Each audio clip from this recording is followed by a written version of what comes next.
जय मसीह की भाइयों बहनों, कैसे हैं आप। उम्मीद करते हैं कि आप लोग सकुशल होंगे, स्वस्थ होंगे, अच्छे तरीके से रह रहे होंगे। प्रभु यीशु मसीह के नाम में अब सभी का मैं स्वागत करता हूं और कि आज के वचन की शुरुआत मैं एक बाइबल के वचन से करूंगा, जो कि भजन संहिता 118 का 21 है।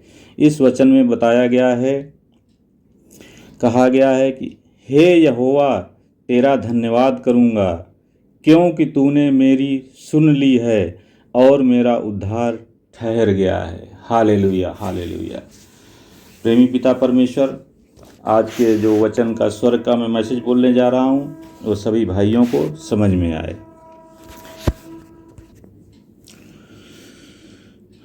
तो आज मैं आपसे स्वर्ग के बारे में बातें करूँगा कि लोग स्वर्ग के बारे में क्या सोचते हैं। मेरा स्वर्ग के बारे में सोचना है कि स्वर्ग एक ऐसे स्थान के बारे में कल्पना की गई है जहाँ पर किसी प्रकार का दुख, परेशानी, चिंता वो किसी प्रकार की समस्या न हो। लेकिन कुछ लोगों का मानना है कि स्वर्ग मरने के बाद ही मिलेगा। मेरा अपना मानना है कि जिस प्रकार मोक्ष इसी जीवन काल में प्राप्त किया जा सकता है, उसी प्रकार स्वर्ग का निर्माण भी इसी जीवन काल में किया जा सकता है। अगर आपने मेरा पहला वीडियो नहीं देखा है तो आप मेरा पहला वीडियो YouTube पर मेरा पहला वीडियो मोक्ष देखें, जिसका लिंक मैंने डिस्क्रिप्शन में दे दिया है। अब आगे स्वर्ग के बारे में बात करते हैं।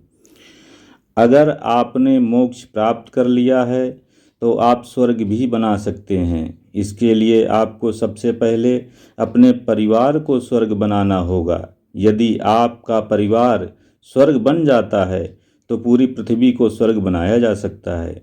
इसके लिए आपको कुछ अपने जीवन में उपलब्धियां करनी होंगी, जैसे आपको स्वयं पर नियंत्रण करना होगा। इसका मतलब है कि स्वयं का रिमोट स्वयं के पास रखना होगा।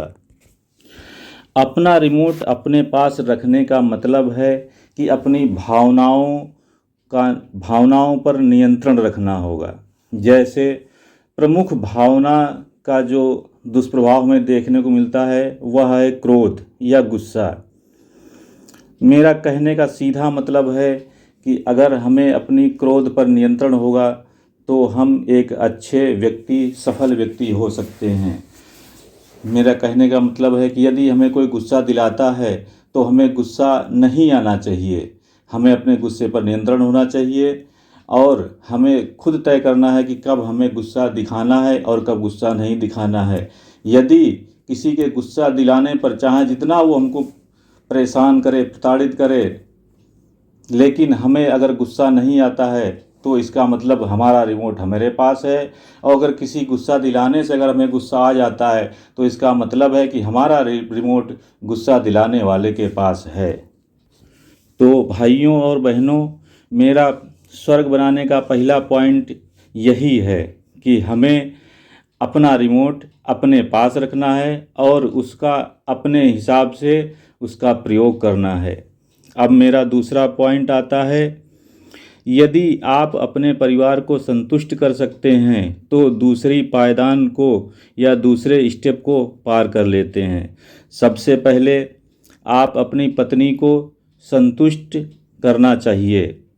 अगर आपकी पत्नी आपके व्यवहार से संतुष्ट होती है तो इसके बाद आपके परिवार के बाकी सदस्य भी आपके व्यवहार से, आपके क्रियाकलापों से संतुष्ट होने चाहिए। यदि आप अपने परिवार के सदस्यों की अपेक्षाओं पर खरे उतरते हैं तो आप एक सफल जीवन जीते हैं। यदि आपका परिवार आपसे संतुष्ट है तो आपके परिवार के बाद में परिवार के लोगों को आपसे संतुष्ट होना चाहिए। जैसे आपके पड़ोस में रहने वाले व्यक्ति, साथ में काम करने वाले व्यक्ति, आपके दोस्त, आपके रिश्तेदार और जो भी आपसे किसी भी प्रकार से जुड़े हुए हैं, वो सभी लोग व्यक्ति अगर आपसे संतुष्ट रहते हैं या उन लोगों को आप संतुष्ट कर सकते हैं तो आप स्वर्ग बनाने के ओर आपका दूसरा कदम बढ़ जाता है। परिवार को संतुष्ट करने के बारे में बाइबिल का एक वचन मैं बोलना चाहूँगा, जो कि नीति वचन 17 का एक है, जिसमें कहा गया है कि चैन का सूखा टुकड़ा उस घर की अपेक्षा उत्तम है जो मेल बल पशुओं से भरा हो, परंतु उसमें रगड़े झगड़े हों। यहाँ पर टुकड़े का मतलब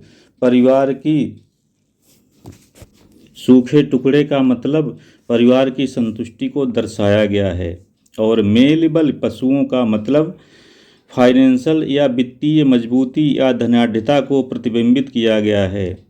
इस वचन का साफ मतलब यह है कि सुख कभी भी रुपयों या फाइनेंशियल मजबूती का पर्याय नहीं हो सकता है। इसका सीधा सा मतलब यह है कि सुख रुपयों से कभी नहीं खरीदा जा सकता है। इसका दूसरा मतलब यह है कि सुखी होने के लिए रुपयों से अमीर होना आवश्यक नहीं है। हम गरीब होकर भी सुखी रह सकते हैं और अपने परिवार, मोहल्ला, गांव, समाज, देश व पूरे संसार को स्वर्ग बना सकते हैं। अपना पक्ष मजबूत रखने के लिए मैं एक बाइबिल का वचन बोलना चाहूँगा। बाइबिल का वचन है याकूब 1:9-10 गरीबी और अमीरी, जिसमें बताया गया है कि गरीबी और अमीरी में हमेशा गरीबी नीची और अमीरी ऊंची नहीं होती है। इसमें कहा गया वचन मैं पढ़ रहा हूँ, लिखा है, दीन भाई अपने ऊंचे पद पर घमंड करें और धनवान अपनी नीची दशा पर, क्योंकि वह घास के फूल की तरह जाता रहेगा, क्योंकि सूर्य उदय होते ही कड़ी धूप पड़ती है और घास को सुखा देती है और उसका फूल झड़ जाता है और उसकी शोभा जाती रहती है। इसी प्रकार धनवान भी अपने मार्ग पर चलते चलते धूल में मिल जाएगा। हमारे दो बिंदुओं के बाद तीसरा बिंदु यह है कि हमें मृत्यु के भय से आज़ाद होना है। यदि हमने मोक्ष प्राप्त कर लिया है, घर को स्वर्ग बना लिया है, अब हमें अपनी मृत्यु के विषय में चिंता को त्यागना होगा। यदि हम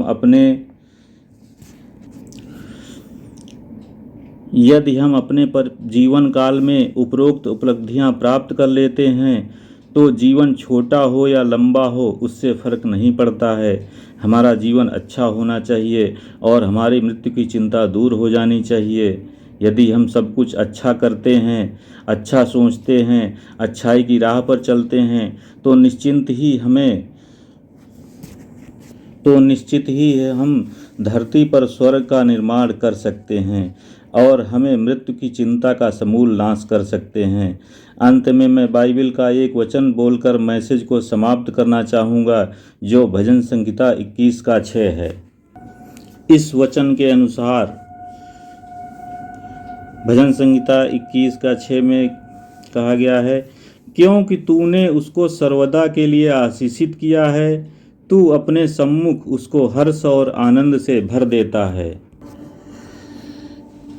इस वचन के बाद मैं आपसे एक रिक्वेस्ट करना चाहूँगा, यदि आप मेरे चैनल पर नए हैं तो मेरे चैनल को सब्सक्राइब करें और मेरे वीडियो को शेयर करें व लाइक करें और कमेंट करें। धन्यवाद।